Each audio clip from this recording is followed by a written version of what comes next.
Bismillahirrahmanirrahim. Assalamualaikum warahmatullahi wabarakatuh.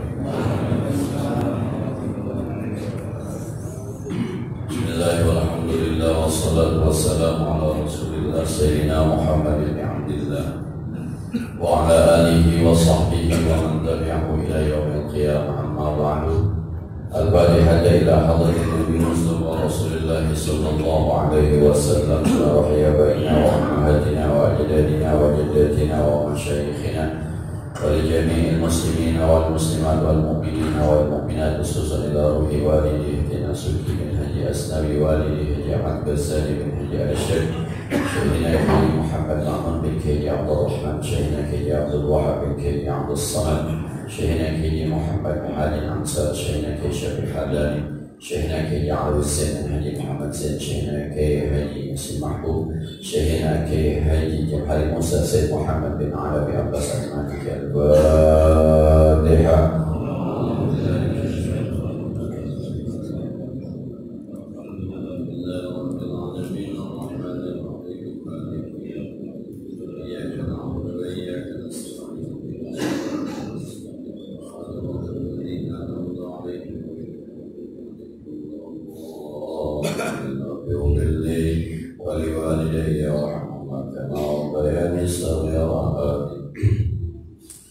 Bismillahirrahmanirrahim. Qala al-mu'allif rahimahullahu ta'ala wa ala man naf'a bihi wa bi 'ulumihi bid-darain amin.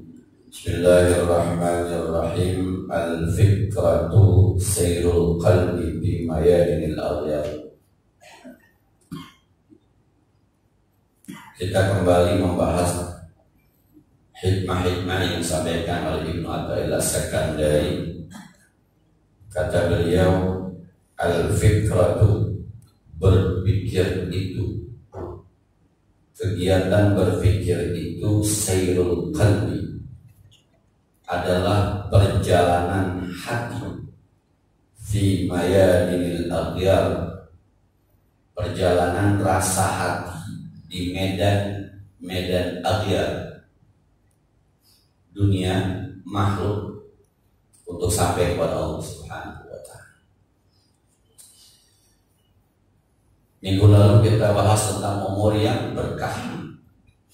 Umur yang berkah itu bukan soal panjangnya, bukan soal lamanya, tapi umur yang berkah adalah umur yang dalam waktu yang pendek Allah memberikan kita kenikmatan dalam beribadah.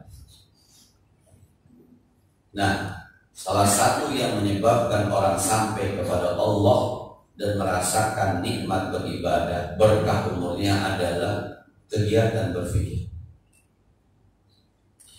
Rasa itu adanya di hati.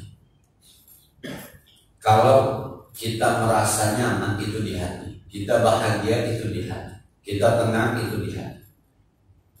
Salah satu yang menyampaikan hati kita kepada sebuah ketenangan, kenyamanan adalah ketika kita sampai kepada apa yang disebut dengan sirrul asrar. Sir artinya rahasia, asrar itu dari segala rahasia. Dan jalan menuju ke sana adalah berpikir. Kalau orang tidak menggunakan otaknya, akalnya untuk berpikir kemahakuasaan Allah yang ada di depannya, di belakangnya, di samping kiri kanannya, bahkan di sepanjang hidupnya, maka orang ini hatinya tidak akan punya rasa. Yang rasa itu kita sebut kemarin dengan salah satunya adalah berkah. Ada mungkin paling gampang begini, bicara rasa itu paling gampang begini. Yang sudah pada nikah, dulu waktu pertama nikah, ngeliat istrinya cantik luar biasa. Sekarang ngeliat istrinya biasa-biasa saja. Tapi hebatnya tidak ada rencana mau tukar guling kan. Waktu tukar ini udah tidak sesuai. Beda dengan motor kita beli. Hari ini kita beli bagus, 5 tahun ke depan udah gak bagus, tukar. Rasa memiliki motor dengan rasa memiliki istri beda. Nah, boleh jadi yang menyebabkan orang bertahan dengan istrinya yang itu aja, tapi tidak bertahan dengan motornya yang itu aja. Boleh jadi ini ada rasa di hati. Rasa ini di hati itu karena ada otak yang berpikir. Semua kita pengen punya anak soleh. Ketika anak kita nggak soleh, kan nggak ada pikiran kita, aku matiin aja nih anaknya, bikin lagi yang baru. Tapi ketika kita punya binatang yang pengen menjinak tapi galak, kita buang itu binatang. Beda rasa anak dengan binatang pelihara. Boleh jadi rasa itu muncul karena kita berpikir istri adalah amanah, anak adalah amanah, istri adalah surganya kita, anak adalah surganya kita. Maka kita sanggup bertahan itu karena ada rasa. Nah, kita pindah ke bagian yang lain. Seorang guru kalau sudah ada rasa, itu tidak lagi berpikir sebulan gua digaji berapa. Dia sudah tidak lagi berpikir muridnya satu kelas ada berapa. Tapi yang rasa itu ketika dia menulis sebuah konsep, dia menulis sebuah cara, dia terapkan sebuah cara, kemudian cara itu sukses bisa dipahami oleh muridnya, luar biasa tuh rasanya, nyamannya. Besok ngajar lagi, besok coba, besok. Rasa ngajar itu sudah bukan lagi bicara mohon maaf harganya berapa. Ngajar lagi sudah bukan sekolahnya di mana, bukan. Tapi sudah nikmat aja mengajar. Kalau kata orang sana ada guru, jadi guru yang mengajar. Sampai gurunya kesel nih, guru kagak pernah absen, datang mulu. Nah, di waktu sekolah kan ada juga guru kita benar-benar rajin banget. Ada juga kita kadang-kadang malas banget. Ada. Memang muridnya begitu, mengatakan rajin gurunya nggak demen, mengatakan malas juga dia nggak demen. Nah, ini rasa. Coba, bapak-bapak setiap hari sembahyang subuh berjamaah, dibayar berapa duit? Dikopiin di masjid, dikasih teh manis di masjid, kue lokal. Nggak bosan tuh. Datang lagi. Dari mulai pertamanya keterpaksaan, lama-lama menjadi kebutuhan, sehingga ketika kesiangan rasanya nyeselnya luar biasa. Kita bilang, ya gue udah tua masih kesiangan aja. Malam urusan ada aja. Ngomel. Coba ketika kita dapat apa sebenarnya? Nggak ada. Itu rasa. Susah diceritain, tapi ada rasanya. Bapak-bapak sembahyang Jumat, coba malam panas. Nah, enakan tidur. Ruangannya gelap-gelap dikit, ada AC-nya. Khotibnya lama banget. Tapi besok berangkat lagi. Rasa. Dan rasa itu dimunculkan dari berpikir. Kalau orang yang pikirannya tidak bermain, maka tidak punya rasa. Maka orang yang gampang ninggalin sembahyang Jumat itu orang yang gak pernah berpikir dan tidak punya rasa. Dan yang tidak berpikir, maka dia tidak punya rasa. Orang yang subuhnya kesiangan mulu, itu boleh jadi dia gak punya rasa disebabkan dia tidak pernah berpikir. Yang saya maksud berpikir dalam hal ini yang dalam ukuran yang rendah begini, menurut saya dan kita semua insya Allah, bapak-bapak ngaji tuh ada tuh sebuah kalimat mengatakan rakaatani, 2 rakaat qabla subhi, sebelum subuh, khairun minad dunya wa ma fiha, jauh lebih baik dibanding dunia dan isi-isinya. Ketika kita ngaji, kemudian kita berpikir luar biasa nih. Akhirnya sholat subuh berjamaah takut ketinggalan qobliyahnya. Ada lagi hadis mengatakan 2 sholat yang berat dilakukan oleh orang munafik, isya berjamaah, subuh berjamaah. Wah, tak boleh gue jadi orang munafik nih. Berpikir, maka dia berpikir itu kemudian membawa dia untuk sholat jamaah. Sholat jamaah lama-lama membawa dia kepada rasa. Ini enak. enak ternyata, ini nyaman ternyata. Habis sholat subuh, kemudian pulang ke rumah, keburu dia olahraga, keburu dia ngopi, keburu dia, ini nggak ada masalah sebenarnya. Akhirnya dunia dan isi-isinya kita dapat, munafik kita terhindarkan, dunia kita juga asik-asik aja. Ini rasa dimulai dari berpikir. Nah, ngaji kayak begini Pak. Ini kalau kagak rasanya bubar Pak. Tapi rasanya kan masing-masing beda-beda rasanya. Masing-masing beda, nggak akur ini rasanya. Beda-beda. Nah, mau ngapain kemarin? Nyari air. Mau ngapain kemarin? Mau salaman? Mau ngapain? Kalau bicara air aja banyak di luar sama enggak Pak. Kita datang kemari termasuk saya karena memang ada rasa. Rasa itu susah. Boleh jadi dulu kita pernah diajarkan sama guru kita as-sa'ah, jalsatus sa'ah fi majlisil ilmi, duduk satu waktu di majlis ilmu itu khairun, lebih baik dibanding sholat sunnah 1000 rakaat. Mungkin. Lalu kita berpikir, waduh kalau sholat 1000 rakaat aku nggak sanggup, gua ngaji aja dah, udah apa kek, kagak kek. Duduk tuh, awalnya tuh berpikir.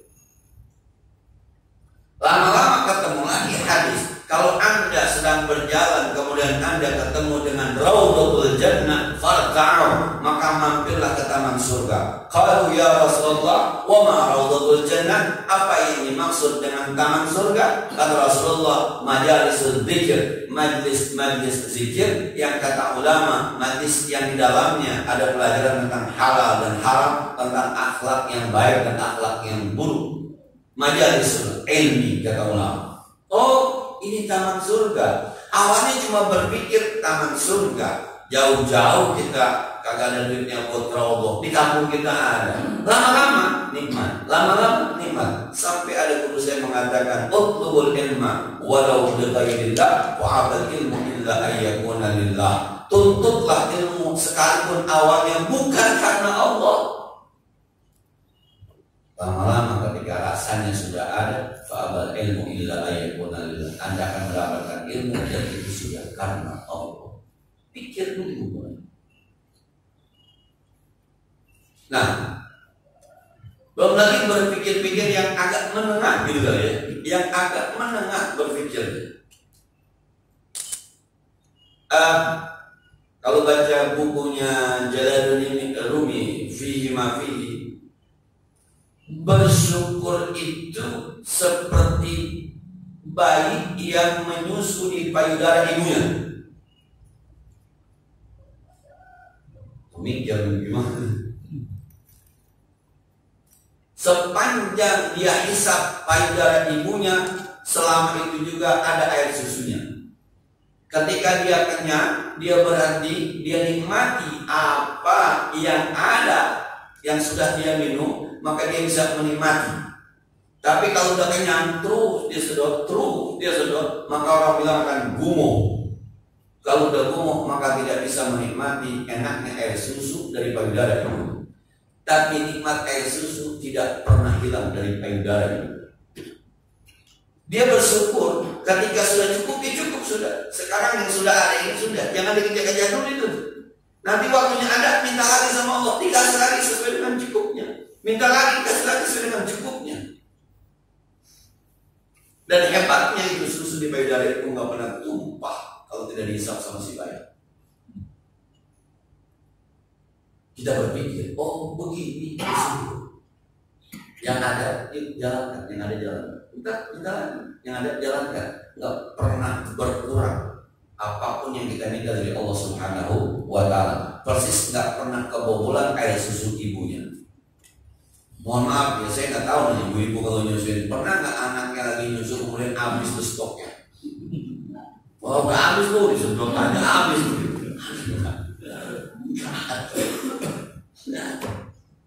Luar biasa itu kalau kita pikirin.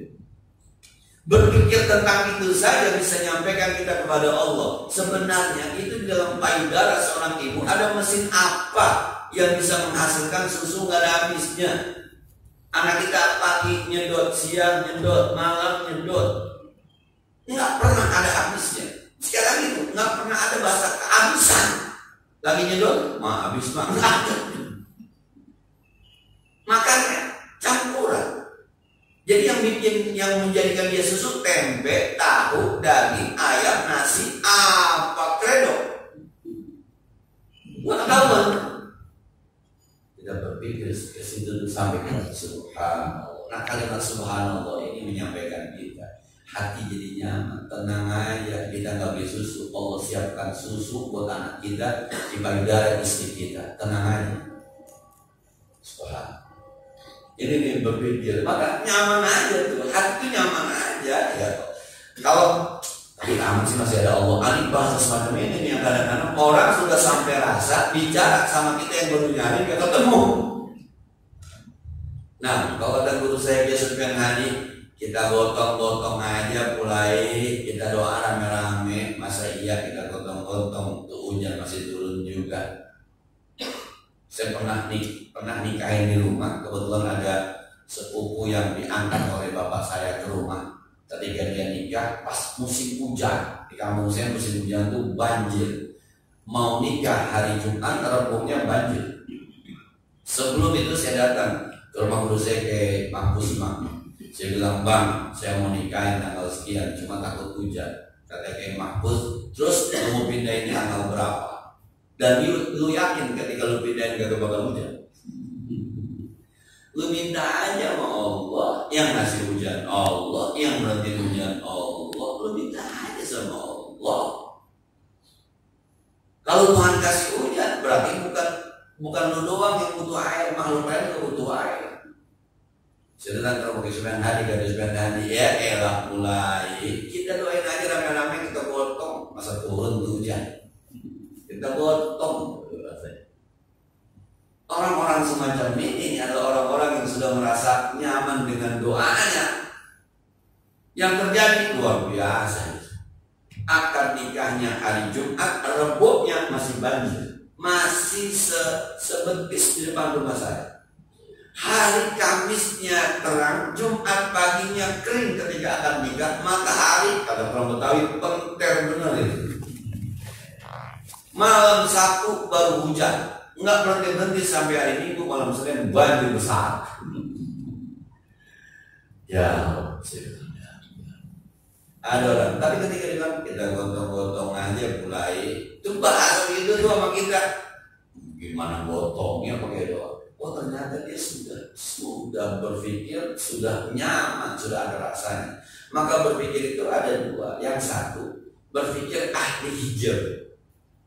Orang yang kayak kita, yang masih perlu dibukakan pintu sama Allah supaya sampai kepada Allah.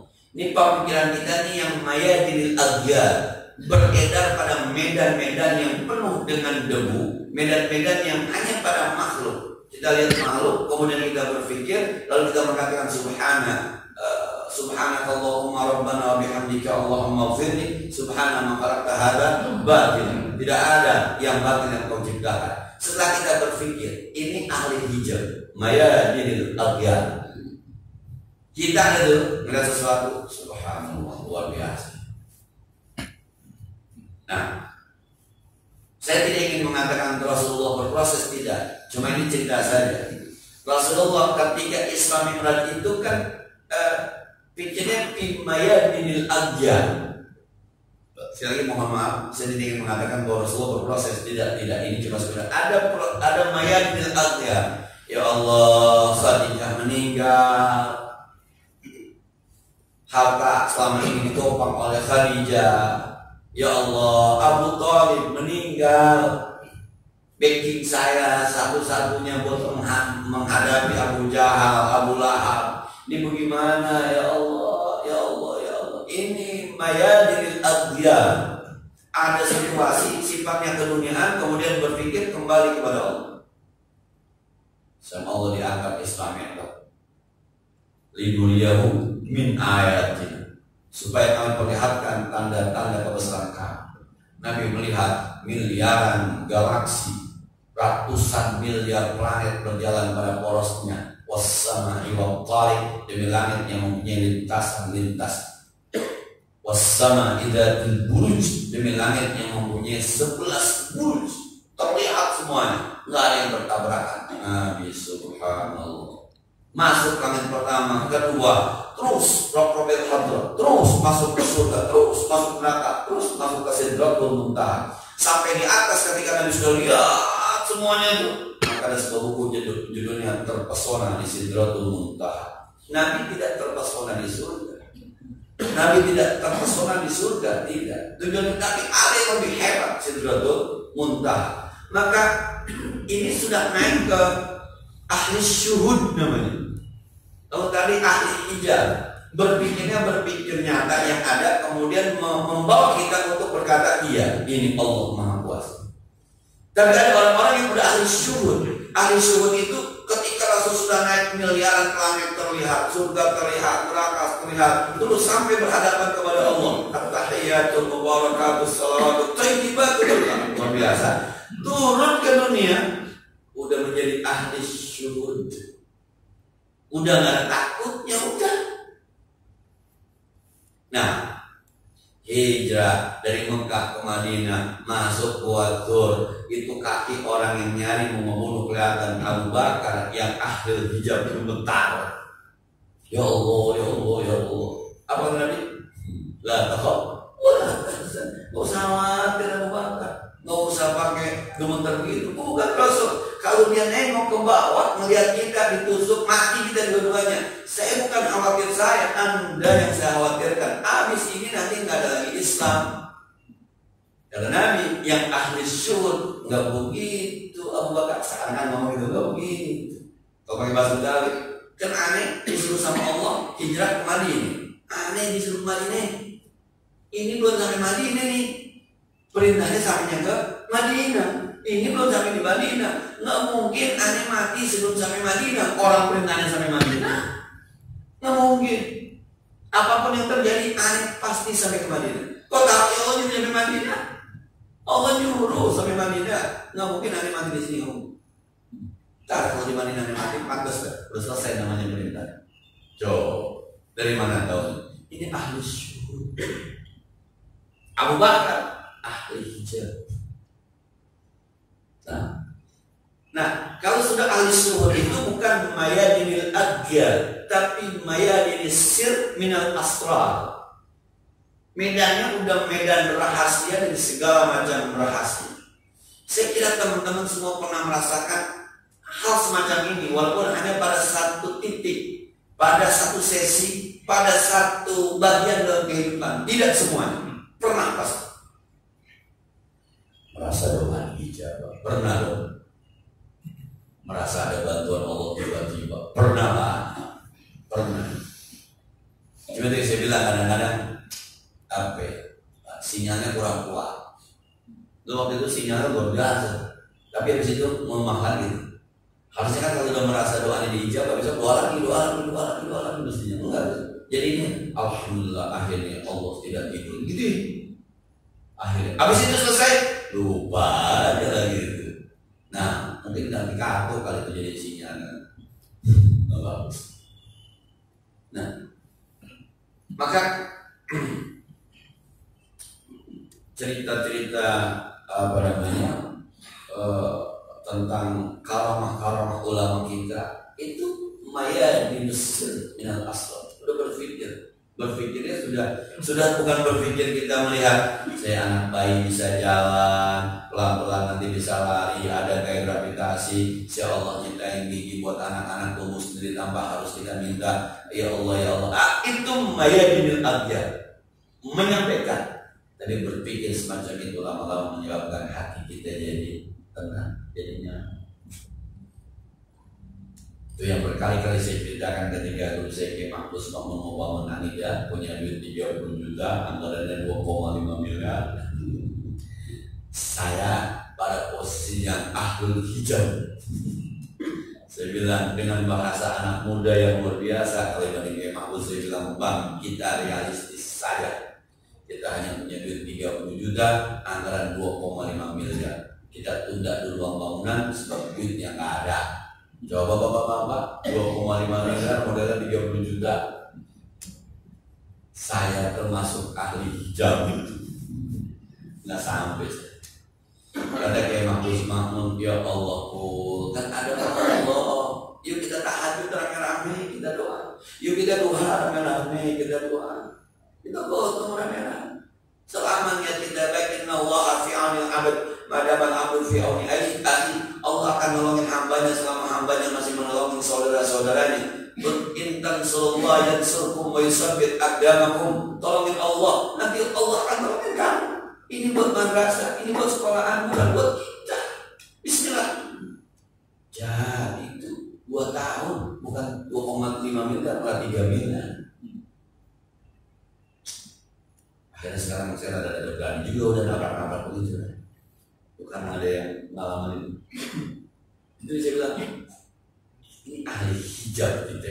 Jadi hitungannya, maka ada seorang ulama mengatakan begini, seorang ulama. Kalau bicara rezeki itu, jangan rezeki itu bicara matematika langit, bukan matematika bumi. Nah kalau rezeki itu pakai matematika bumi, mah kita kurang mulu. Lu teman saya belum nikah waktu zaman tahun 90-an gitu, teman guru. Belum nikah tuh bulanannya dapat gaji 1.200.000. Dulu zaman dulu kekayaan. Dulu zaman dulu. Kurang 1.200.000. Kemudian dia nikah, habis nikah jam pelajarannya berkurang, gajinya 800.000 sebulan. Cukup. Dia cerita, orangnya masih ada di sebuah sekolah swasta di daerah Cengkareng. Orangnya masih ada. Dia bilang, Pak Kulai, saya dulu waktu saya bernikah, dia bilang menikah aja ya. Kita kan sama kalau ngitung-ngitung gaji sekian, bini terbolini, waduh repot. Nikah aja. Dulu saya belum nikah, gaji saya 1.200.000. Waktu dia dulu saya nikah, gaji saya sebulan masih 300.000. Dia sudah 200, kaya saya, tapi kurang. Pas saya nikah, gaji saya turun 800.000, tapi cukup. Tuh kalau kita tulis-tulis di buku tuh, buat ini sekian, buat ini sekian, buat ini sekian, buat ini sekian, gaji 800, pengeluaran 1 juta. Tiap bulan kita harus minus 200. Ternyata masih ada jalani, masih ada lebihnya 100. Jauh dari mana itu? Nah, terus setiap bulan ada itu, setiap bulan ada bisa ada orang-orang jalan ke mall, kita jalan ke mall. Orang-orang beli baju baru, kita beli baju baru, hitungannya nggak cukup. Soalnya matematikanya bukan matematika bumi, matematikanya matematika langit. Yang kalau kita sedekah itu digantinya minimal 10, 700, wallahu yuhibbu bima yasha. Nah, jadi kadang-kadang memang harus berpikir, coba. Pernah kita sesusah-susahnya nggak ketemu nasi?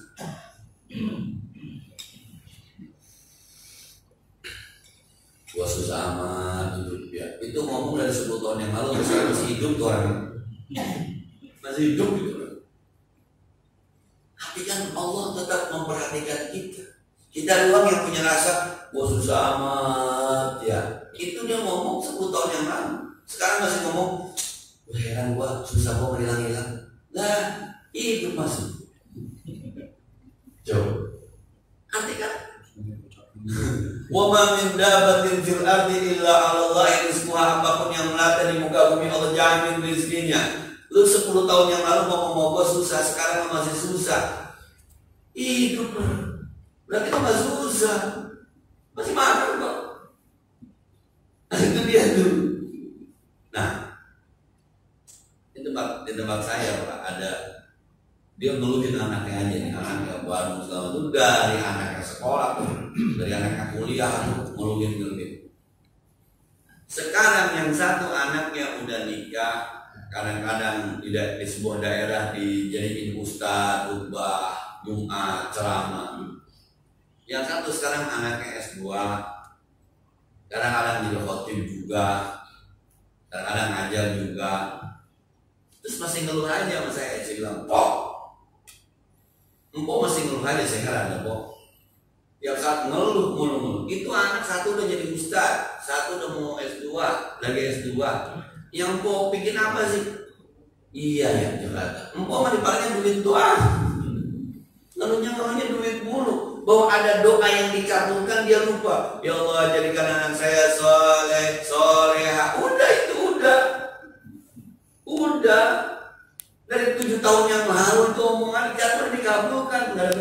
sederhana sekali. Emang kita perlu diajak berpikir. Kalau di buku tasawuf modern itu yang berseri karangan Agus Mustafa ahli nuklir, tapi ahli nuklir bapaknya ahli tarekat, bikin buku tasawuf modern. Judulnya cukup aktif kalau dia bikin buku itu. Judulnya bikin kita beli jadinya. Ternyata Adam dilahirkan. Oh itu judulnya. Sholat zuhur di malam hari, sholat tahajud di siang hari. Judulnya. Anda berdoa apa ngatur Tuhan? Anda berdoa apa ngatur Tuhan? Menggelitik memang. Itu tasawuf modern. Dia cerita di daerah Jawa itu ada seorang yang curhat sama seorang ulama. Pak Kiai, iya, doain saya nih guru jujur, gurunya jujur, jadi guru jujur. Yang satu bininya guru jujur, yang satu lakinya kerja jujur. Justru saking jujurnya dia kerja, nggak pernah lama di sebuah perusahaan. Sebuah perusahaan nggak ada nama jujurnya. Kalau orang ini mah bocoran teman kerja di bengkel, begini Ji, ini halal apa haram ya?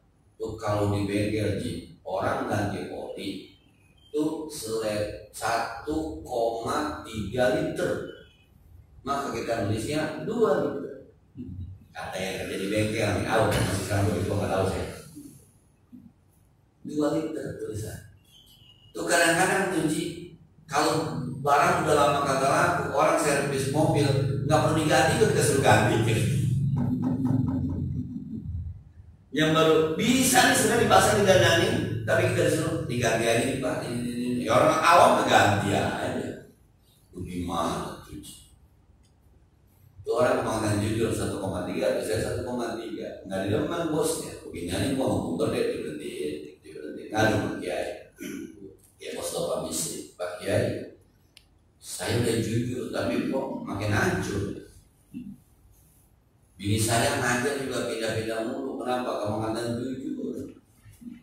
Zaman dulu ulangan kertas lembar kan 1.000, ya kertasnya doang selembar ada stempel. Ya nggak bisa begitu tuh, gurunya nggak bisa begitu. Berapa duit Bu? Udah nggak usah bayar. Orang polio cuma bocah sih. Udah pakai duit saya aja. Guru yang lain nggak ada berhenti. Akhirnya sekarang jadi guru privat, ngajar aja ke rumah. Pak Kiai kata Pak Kiai kalau kita jujur, bener. Ini saya makin kebelangsa. Emang ente pengennya apa? Saya kalau berdoa Kiai, saya pengen kagak kontrak Kiai. 1, 2, saya pengen anak saya pada sore karena anak kita mau berapa Bang? Yang satu sekarang di SMP Kiai, yang satu di SD, yang satu di TK. Cuma saya pengen anak saya itu pendidikannya baik. Ya udah berdoa, nanti saya doa. Dapat 8-10 tahun balik lagi tuh Pak Kiai, doanya belum makbul. Kenapa? Saya masih pindah-pindah kontrak Kiai, kerja juga masih pindah-pindah. Dulu aja pindah apa ya? Minta apa ya? Saya minta anak saya sore sama rumah pengen dengan kontrak. Sekarang yang satu di mana? Ya kalau anak saya alhamdulillah Kiai, yang satu udah kerja, yang satu agak benar lagi Kiainya mah itu gajinya nggak pernah diambil dia kasih emaknya biar bisa dimasakin bareng-bareng. Yang satu alhamdulillah dapat beasiswa Kiai, yang satu lagi di SMP. Kata Kiai, dulu SMP kita doanya apa? Anak yang soleh, nama punya rumah. Berarti yang satu udah dikabulin loh. Itu orang baru kaget. Iya Kiai, saya kagak pernah aja doa saya dikabulkan. Udah itu dikabulkan, cuma Allah ngabulin atu-atu. Pengen punya anak yang soleh, udah soleh itu. Rumahnya kepengenannya yang nomor 1 bukan yang soleh, rumah baru. Ini dia berlalu banyak. Ya Allah, saya pengen punya anak yang soleh, pengen punya rumah yang layak. 8 tahun kemudian itu udah anaknya ditegur sama Kiai. Berarti sudah dong itu anak yang sudah. Iya Kiai betul. Ya Kiai minta terima kasih. Dapat 3 tahun kemudian balik lagi, Pak Kiai, doa yang satu juga udah dikabulin lagi katanya. Gimana ceritanya?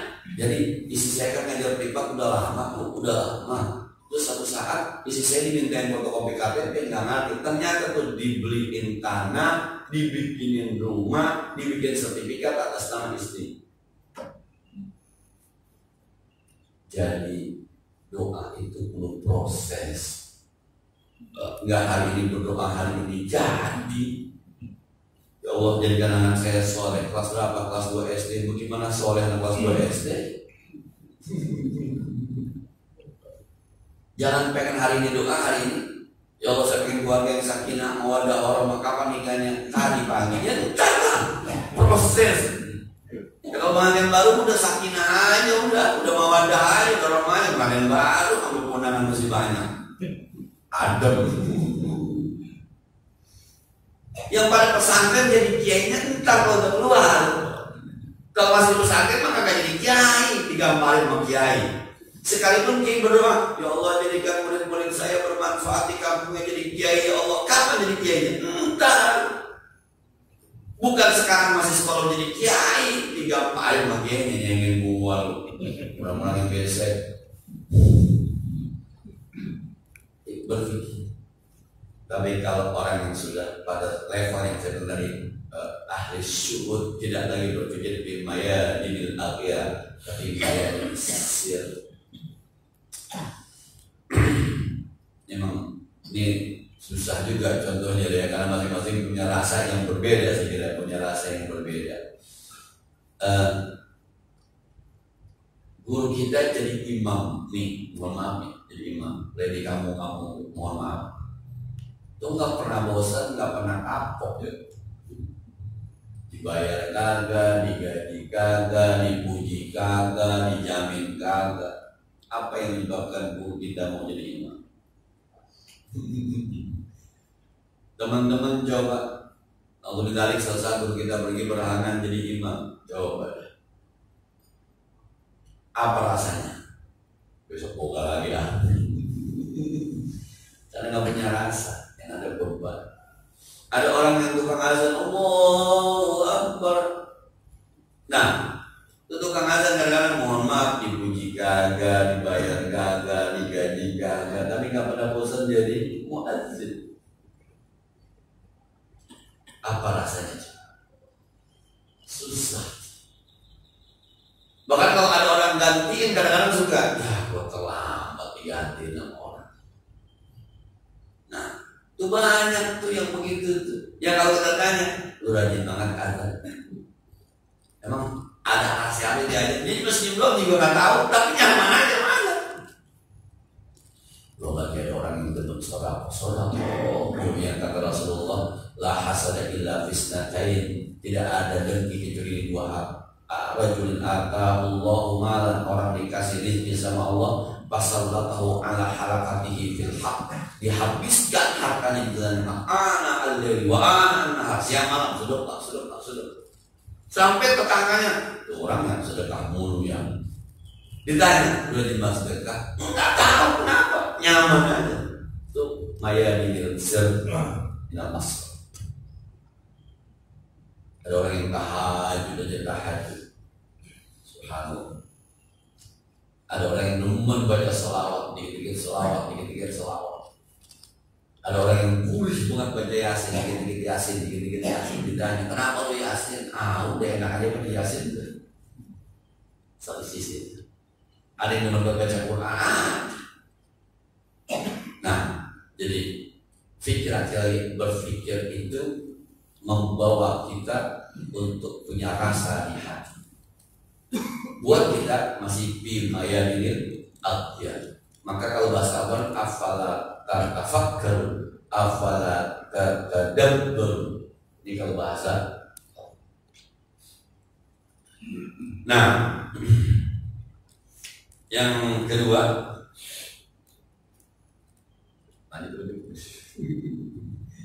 itu aja cukup Ustaz. Adik saya ini baru satu, tapi saya lihatnya udah lama juga. Cukup aja ya, cukup jaya. Insyaallah nanti kita lanjutkan. Sebagaimana biasa barangkali yang ada pertanyaan tentang yang lainnya yang kita bisa tentang ini atau lainnya silakan. Ya silakan.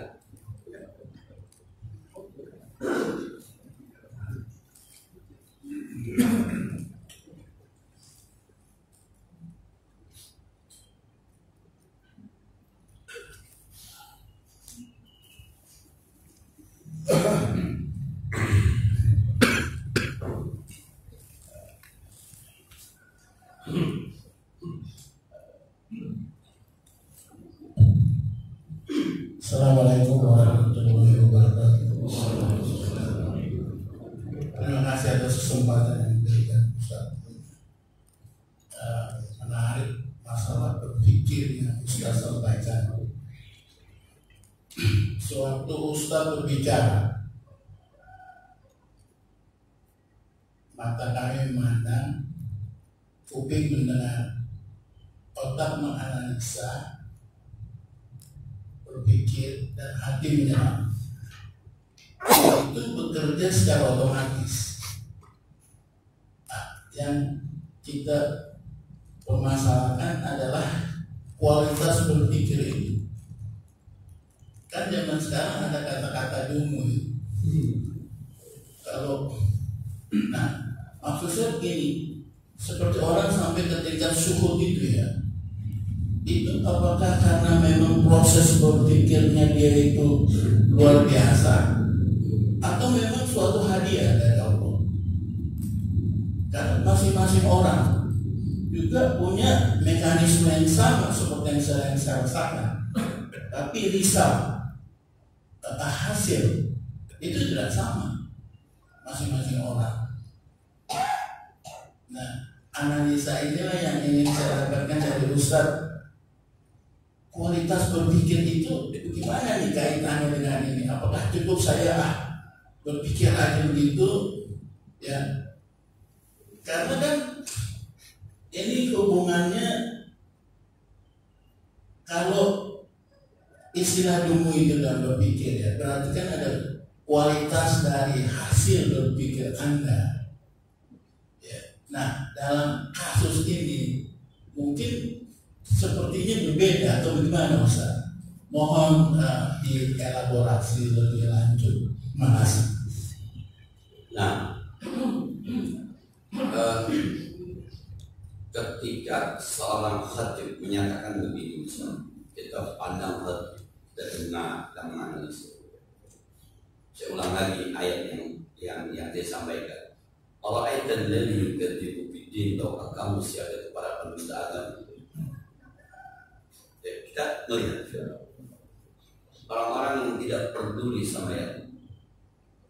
Kalau proses berpikir sampai pada oh iya, ternyata orang-orang yang nggak peduli yatim adalah orang yang mendustakan agama. Turun nggak ke hati? Lalu dia bilang, gua udah belum ini? Ini kualitasnya sih. Gua udah belum ini? Tahun ini kayaknya gua nggak pernah yang ini aja. Berarti gua masuk di ayat yang pertama. Turun ke situ tuh yang dimaksud. Yang kita maksud itu sayrul qalb. Wala yahuddu ala ta'amil miskin, kata hadis Jumat. Anda yang menjadi orang kaya tapi tidak memberikan makan kepada orang miskin, Anda termasuk orang-orang yang mendustakan agama. Awas, hati-hati. Kita dengar, kita lihat, kalau kita berputar harusnya turun ke hati. Gua udah belum ya? Itu yang diinginkan dengan sayrul qalb. Semua sama berpikirnya, tapi ada yang coba berpikir sambil ngerok. Oh, itu maksudnya ayatnya. Hebat khatibnya, bisa. Boleh jadi sampai di situ. Duduk kan dia bisa. Dalam tataran berpikir enggak, dia paham. Tapi kan yang diinginkan bukan itu. Setelah keluar dari Jumat itu, kemudian dia pulang ke rumah, mana duit gua mana? Gua mau nyantunin yatim. Gua boleh yatim, gua nggak mau jadi pendusta agama. Mana? Keluar nyari yatim, khususnya yang mana cakep. Itu yang disebut dengan kualitas di sini ya. Kualitas berpikir itu, tapi harus dimulai dari berpikir. Nah, sama kayak tadi bilang 2 rakaat sebelum subuh lebih baik. Wah, luar biasa. Ada nggak terjadi? Besok gua kerjain. Tapi kan yang cukup sekedar ilmu doang. Wah, ilmu baru ini ternyata. Besok ceramah gue bawa. Dia bawa doang itu ceramah. Jangan kerjain. Itu yang tadi dimaksud sayrul qalb itu. Jadi ngelihat orang, lu sedekah mulu, memang duit lu banyak. Lah kagak lu tahu itu. Gaji gue sebulan cuma 5 juta. Itu sedekah banyak aja. Ya pokoknya cukup lah. Gue 10 juta sebulan mesti gue bisa. Kayak gue kerja bisa. Itu tuh. Jadi ngeresap ke hatinya, bergerak itu sayyidul qalb. Nah, maka ya mungkin itu ketika sambil batas itu yang sekarang bahasa-bahasa dulu itu mohon maaf itu tuh. Jadi membaca situasi disimpulkan dengan kesimpulan yang dalam tanda kutip ini ngawur kesimpulannya. Datanya maksudnya oke. 1 tambah 1 mestinya 2. Ini ternyata 1 tambah 1 sama dengan min 2. Orang berharap 2. Ternyata muncul min 2. Kok bisa min 2 ya? Lah, semua hati mengatakan itu. Maka ada guru kita ngomong, lu ngaji doang sih, kagak lu amal. Itu guru kita kadang-kadang ngomong seperti itu. Karena prosesnya cuma sampai lihat, dengar, berpikir. Tapi ketika sirul, itu yang dimaksud dengan kualitas sirul pikir di sini. Nah, kalau bahasa ini tadab, tapi tadab itu yang coba kalau apa namanya ada ayat yang ala laknatullah alal kadibin, ketahuilah bahwa laknat Allah akan turun kepada orang-orang yang suka berbohong. Coba turunkan, gue suka bohong berarti gue kenal laknat Allah gitu. Dalaman bini gue bohongin, pulang dari mana-mana anak punya tahlil, biasanya gue beli di jalanan. Orang bawa tahlil dibayarin. Gitu. Itu yang cuma dengan al-fikra itu sayyidul qalb. Pikiran itu adalah jalan kendaraan untuk merasakan rasa hakiki bayarin itu. Saya kira gitu deh.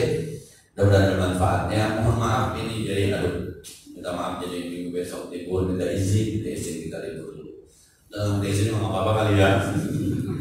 Minta izin minggu besok insya Allah mohon izin saya libur. Al-Fatihah. Rabbil alamin ar-rahmanir rahim maliki yaumiddin.